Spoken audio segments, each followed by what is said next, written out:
केकड़ी में वीर गुर्जर देवनारायण छात्रावास कमेटी की ओर से ब्यावर रोड स्थित गुर्जर छात्रावास परिसर में रविवार को प्रथम प्रतिभा सम्मान समारोह का आयोजन किया गया। प्रतिभा सम्मान समारोह की शुरुआत अतिथियों ने भगवान देवनारायण व कर्नल बेंसला की प्रतिमा के समक्ष दीप प्रज्वलित कर शुरुआत की। समारोह में मुख्य अतिथि के रूप में आयकर आयुक्त सुनीता बेंसला मौजूद थी।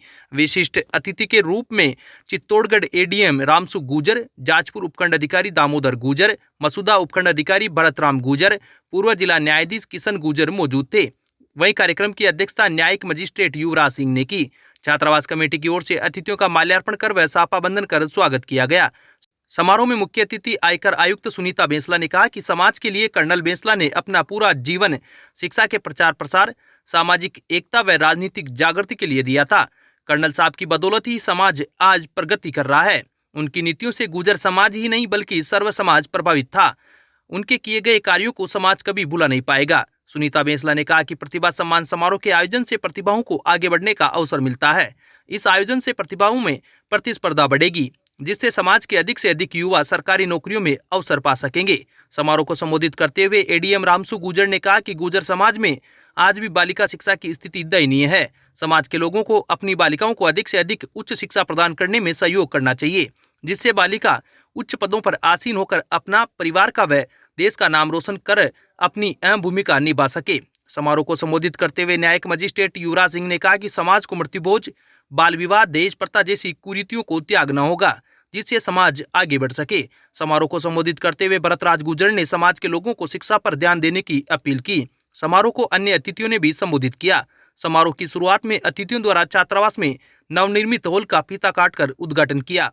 समारोह के दौरान शिक्षा व खेल के क्षेत्र में श्रेष्ठ प्रदर्शन करने वाली गुर्जर समाज की 300 से अधिक प्रतिभाओं को प्रशस्ति पत्र व स्मृति चिन्ह भेंट कर सम्मानित किया गया। समारोह के दौरान समाज के जनप्रतिनिधियों का भी सम्मान किया गया। समारोह के दौरान आयकर आयुक्त सुनीता बेंसला ने कहा कि आगामी 31 मार्च को कर्नल बेंसला की पुण्यतिथि पूरे भारत में गुड एजुकेशन व गुड हेल्थ दिवस के रूप में मनाई जाएगी।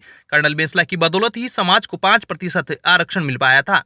इसके चलते उनकी पुण्यतिथि पूरे भारतवर्ष में गुड एजुकेशन व गुड हेल्थ दिवस के रूप में मनाई जाएगी। समारोह के दौरान छात्रावास समिति के अध्यक्ष मदन गुर्जर एकल सिंगा, संरक्षक मंडल के एडवोकेट चेतन दाभाई, इंद्र नारायण गुर्जर, पूर्व सरपंच आसाराम दाभाई, रामधन गुर्जर, पोखर गुर्जर, चित्रमल गुर्जर, रामकुमार गुर्जर, रामलाल गुर्जर, लालाराम गुर्जर सावर, तेजमल गुर्जर एकल सिंगा, भेरूलाल गुर्जर सरसड़ी, धनराज गुजराल, अंबालाल गुर्जर, हनुमान खटाणा, प्रधान गुर्जर कंपू, कुशपाल गुर्जर, सोजीराम गुर्जर, एडवोकेट उगमाराम गुर्जर, कालूराम गुर्जर, पूर्व छात्र संघ अध्यक्ष राजेंद्र गुर्जर, सरपंच प्रतिनिधि सांवरलाल खटाणा, पूर्व पंचायत समिति सदस्य पोखर गुर्जर, गुमान गुर्जर, मोहन गुर्जर बीलिया, बोमाराम गुर्जर सहित गुर्जर समाज के कई लोग मौजूद थे। आज है, मेरा छोटा भाई है, मेजर जनरल है, बड़े भाई साहब कर्नल की रैंक से रिटायर हुए हैं। विजय मल्टीनेशनल में बहुत अच्छा काम करता था, MBA किया उसने, बहुत सक्सेसफुल था। तो ये उनका लक्ष्य था, एम हाई, ऑलवेज कर्नल साहब का एम हाई। ये तो मैंने आपको परिवार की बात बताई है। एक लक्ष्य जो उन्होंने फिक्स किया और प्राप्त किया, और जिसके आप सब भागीदार हैं, हिस्सेदार हैं, जिसमें आप सब ने अपना खून पसीना, फैसिलिटी बच्चों के लिए होगी। इसको देख करके मैं बहुत ही प्रसन्न भी हूँ और बहुत सैटिस्फाइड भी हूँ। मैं दिल्ली से आ रही हूँ, दिल्ली में हमारे पास ऐसी जगह नहीं। तो ये आपका विजन है, आप सबका, सीनियर्स का विजन है, समाज के शुभ चिंतकों का विजन है कि समय रहते आपने जमीन ली और एक बिल्डिंग बनी और धीरे धीरे करके आप यहाँ बहुत सारी फैसिलिटीज देंगे।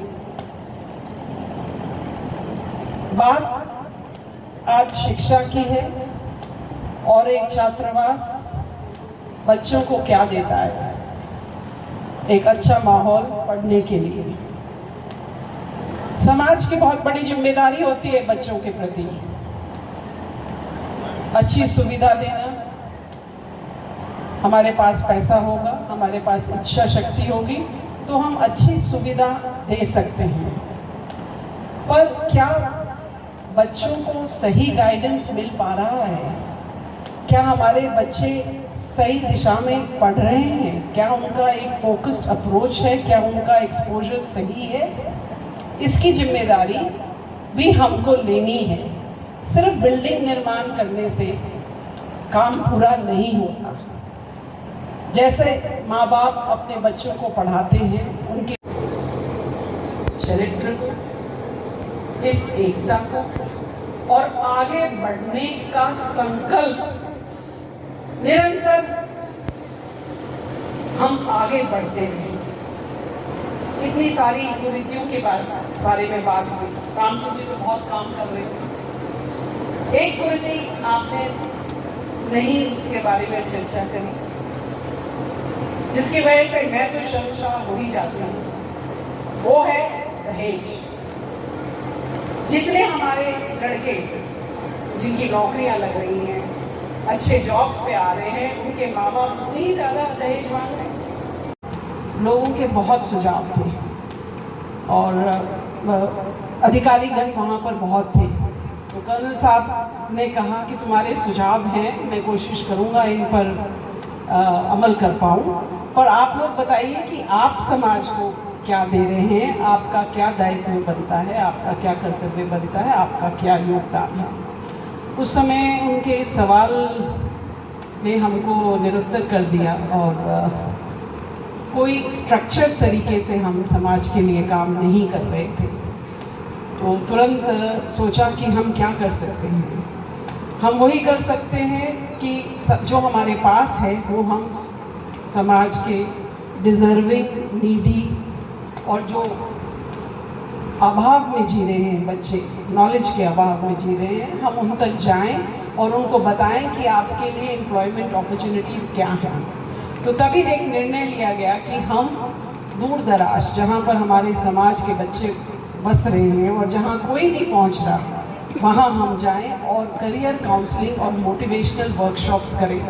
ये निर्णय दिल्ली के अधिकारीगण जो पंजाब से भी हैं, हरियाणा से भी हैं, राजस्थान से भी हैं, और समय समय पर हमारे कार्यक्रमों में स्थानीय लोग, समाज का भी ये दायित्व बनता है कि अगर आपने कोई फैसिलिटी बना दी और आपने बच्चों को इनेबल कर दिया कि वो यहाँ आ सकते हैं, पर यहाँ आकर के वो क्या कर रहे हैं, कैसे कर रहे हैं और हमारा लक्ष्य क्या है, क्या वो उस लक्ष्य को प्राप्त कर रहे हैं, उसको देखने की भी जिम्मेदारी हमारी बनती है। इस बात को हमको समझना होगा। हॉल का उद्घाटन हुआ और अंदर घुसते ही मेरे मन में ख्याल आया कि कितनी सुंदर जगह है, यहाँ पर हम सहयोग का एक वर्कशॉप कर सकते हैं। सहयोग के बारे में पता नहीं आप लोगों को पता है या नहीं। 2011 में कर्नल साहब दिल्ली आए थे और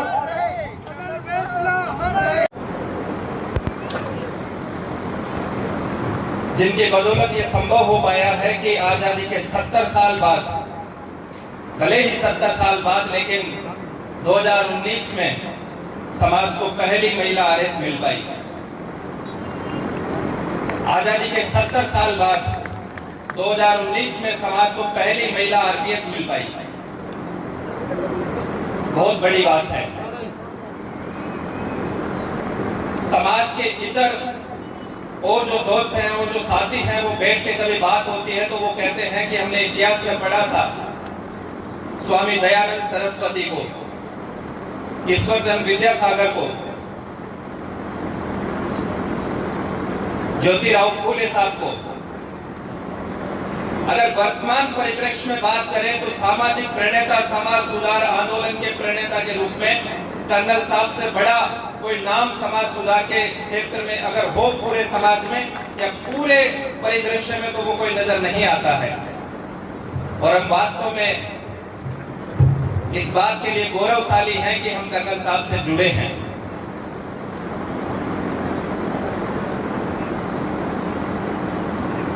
आज जिन प्रतिभाओं का यहाँ पे सम्मान हो रहा है, उन सबको बहुत बहुत शुभकामनाएं और बधाई। लेकिन मुझे ये निर्देशित किया गया है कि उनको हमारे बीच में जो है आज हमारे बाबा करोड़ सिंह जी बैंसला, जिन्होंने इस सोती हुई कौम को जगाने का काम किया, आज उन्हीं की बदौलत से आज हमारे बच्चे वो 5% का लाभ लेकर के अधिकारी और कर्मचारियों में चयन हो रहे हैं। उस शख्स को कोटि कोटि नमन करते हुए मैं अपनी बात को आगे बढ़ाता हूं। हमारा समाज का विकास और किन किन कारणों से रहा है वो हमसे किसी से छिपा नहीं है, हम सब उसके लिए जिम्मेदार हैं। लेकिन हमें सोचना होगा, और मैंने भीगी पलकों की दावत ये मैंने लिखा है, जो कि मृत्यु भोज में एवं कार्यकारिणी के सभी सदस्यों को मैं बहुत बहुत धन्यवाद देता हूं और शुभकामनाएं देता हूं। जैसी सोच लेकर के आप लोगों ने इस हॉल का या इस छात्रावास की जगह का आज निर्माण किया है, इसी सोच के साथ आप एक भव्य छात्रावास का भी निर्माण करें। इसके अंदर हमारी तरफ से जो भी आपको सहायता लगती है और जो हमारा सामर्थ्य है, अगर हमसे बन पड़ेगा तो मैं विश्वास दिलाता हूँ मंच की तरफ से हम लोग हमारे दायित्व से पीछे नहीं जाएंगे। हाँ, दायित्व का निर्धारण सिर्फ मंच का ही हो तो भागीदारी पूरी नहीं होती है। छात्रावास छात्रों के लिए होता है और छात्र अपनी जिम्मेदारी को समझें। आज अपन पुराने छात्रावासों को छोड़ करके, मेरा मन है, मेरी निजी सोच है कि हम एक फैक्ट्री का निर्माण करें कि हमारा बच्चा कहीं का भी हो, आर्थिक या सामाजिक या पारिवारिक कोई भी उसको दिक्कत हो, कठिनाई हो, बस वो छात्रावास तक पहुँचे। उसके आगे की पूरी जिम्मेदारी हम लोग और आप लोग मिल करके उठाएं और ऐसी फैक्ट्री में उसे डालें जहाँ से वो अवसर बन करके ही बाहर निकले।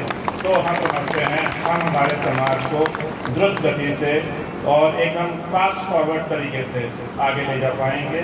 मैडम, देश और दुनिया में जितना भी ज्ञान था उसका एक निचोड़ था, है ना। बहुत ही दो उनके वाक्य बड़े फेमस थे, गुड हेल्थ और गुड एजुकेशन।